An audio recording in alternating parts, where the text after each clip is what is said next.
திருச்சி நதர்ஷா பள்ளிவாசல் பகுதியில் 3 மாடி கட்டிடம் இடிந்து விழுந்து ஒருவர் உயிரிழந்தார். 5 பேர் படுகாயமடைந்தனர். இந்த கட்டிடத்தின் இடிபாடுகளை அகற்றும் பணியில் தீயணைப்புத் துறையினர் மற்றும் மாநகராட்சி பணியாளர்கள் தொடர்ந்து ஈடுபட்டு வருகின்றனர். இதுகுறித்து கூடுதல் தகவல் தருகிறார் நமது செய்தியாளர் விஜயகோபால். விஜயகோபால், இடிபாடுகளை அகற்றும் பணி இன்னும் முடிவடையாமல் இருப்பதற்கு காரணம் என்ன? இந்த தொய்வு ஏற்பட காரணம் என்ன? இது பற்றி சொல்லுங்க. திருச்சியோட இறுதிய பகுதி என்று சொல்லலாம். திருச்சியோடைய சிங்கியாரத்தோப்பு அருகில் உள்ள நதர்ஷா பள்ளிவாசல் பகுதியில் ஜலால் என்பவருக்கு சொந்தமான ஒரு 40 ஆண்டுகள் பழமையான ஒரு கட்டிடம், 3 மாடிகள் கொண்ட தரைத்தளத்துடன் கூடிய 3 மாடிகள் கொண்ட ஒரு கட்டிடம் நேற்று இரவு 8:30 மணி அளவில் திடீரென இடிந்து விழுந்தது. இந்த இடிந்து விழுந்த காரணமாக அதில் உள்ளே சிக்கிய பசீர் அகமது என்பவர் பரிதாபமாக உயிரிழந்தார். இதை தவிர 2 பெண்கள் உட்பட 5 பேர் படுகாயமடைந்தனர். தற்பொழுது அவர்கள் மருத்துவமனை சிகிச்சை பெற்று வருகின்றனர். இந்நிலையில் நேற்று இரவிலிருந்து தொடர்ச்சியாக ஒரு 60க்கும் மேற்பட்ட தீயணைப்புத்துறை மற்றும் மீட்புத்துறையினர், பேரிடர் மீட்பு குழு உள்ளிட்ட பல்வேறு அமைப்பு சார்பாக தொடர்ச்சியாக மீட்பு பணி நடந்து வருகிறது. இந்த மீட்பு பணி தாமதம் காரணம் என்ன என்பது குறித்து நம்மிடம் பேசுவதற்காக திருச்சி மண்டல தீயணைப்புத்துறை துணை இயக்குனர் சத்யநாராயணன் அருள் இருக்காரு. அவர்கிட்ட கேட்போம். சார் வணக்கம். இந்த கட்டட இடிபாடுகள் சம்பந்தமாக உங்களுக்கு என்ன மாதிரி ஒரு புகார் வந்துச்சு? நீங்க மீட்பு பணியில் எவ்வளவு பேர் ஈடுபட்டிருக்கீங்க? இந்த மீட்பு பணி தாமதம் என்ன காரணம்? நேற்று சுமார் 8:20 போல் நைட்டு நமக்கு இந்த ரெஸ்கியூ கால் வந்தது. ரெஸ்கியூ கால் வந்த உடனே 10 நிமிஷத்தில் எங்கள் திருச்சி ஃபயர் டிபார்ட்மெண்ட்லேருந்து ரெஸ்கியூ டீம் ஸ்பாட்டுக்கு வந்துட்டாங்க.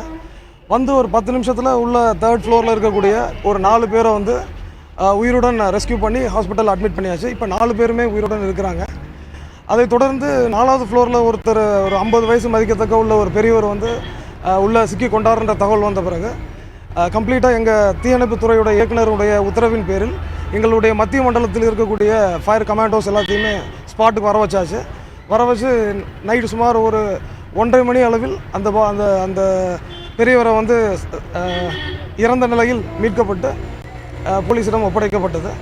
மேலும் இப்போது எந்த ஒரு உயிர் சேதமும் இல்லை என்பதை உறுதி செய்த பிறகு, யாரும் உயிரோடு இல்லை அப்படின்றத உறுதி செய்த பிறகு இப்போ எங்களுடைய அந்த டெப்ரிசஸ் ரிமூவ் பண்ணுறதுக்கு கார்ப்பரேஷன் அஃபீஷியல்ஸ் மற்றும் போலீஸ் அஃபீஷியல்ஸு எங்களுடைய ரெஸ்கியூ டீம் ஒரு பேட்ச் மேனரில் ஒர்க் பண்ணிகிட்ருக்கோம். இது இன்னும் ஒரு ஈவினிங்குள்ளே இது எல்லாத்தையுமே ரெஸ்கியூ பண்ணி முடிச்சிடும்னு நினைக்கிறோம். கால தாமதத்துக்கு என்ன சார் காரணம்?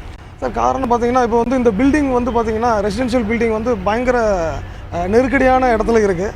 எங்களோட ரெஸ்கியூ அப்ளைன்சஸ் பார்த்தீங்கன்னா எமர்ஜென்சி ரெஸ்கியூ டெண்டர் ஒன்று இருக்குது. அதில் எல்லா அட்வான்ஸ்டு அப்ளைன்சஸ் எல்லாம் இருக்கும். அது இப்போ நாங்கள் உள்ளே போய் ஒர்க் பண்ணுற மாதிரி பில்டிங் பக்கத்தில் போக முடியல. ஜேசிபிஸ் உள்ளே ஒர்க் பண்ண முடியல.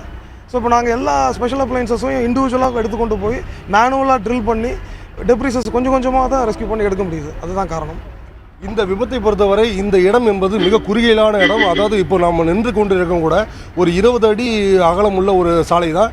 இந்த பகுதியில் இருக்க ஒரு சின்ன ஒரு தீயணைப்புத்துறை வாகனமோ எதுவுமே செல்ல முடியாது, ஆம்புலன்ஸும் உள்ளுக்கு செல்ல முடியாது என்ற நிலையில் உள்ளதனால் இந்த மீட்பு பணி என்பது தாமதமாக நடந்து வருகிறது.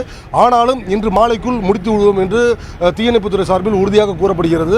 இந்த இடிபாடு காரணமாக, இந்த கட்டடம் இடிந்து விழுந்தது காரணமாக இந்த கட்டடத்துக்கு சொந்தமான ஜலால் என்பவர் மீது 2 பிரிவுகளில் போலீசார் வழக்கு பதிவு செய்து, அதாவது விதிமுறைகளை மீது கட்டிடம் கட்டியது மற்றும் உயிரிழப்புக்கு காரணமாக இருந்தது ஆகிய 2 பிரிவுகள் வழக்கு பதிவு செய்து அவரை கைது செய்துள்ளனர். கோட்டை போலீசார் கைது செய்துள்ளனர். மற்ற இங்கு யாரும் இல்லை என்பது கிட்டத்தட்ட உறுதியாக விட்டது.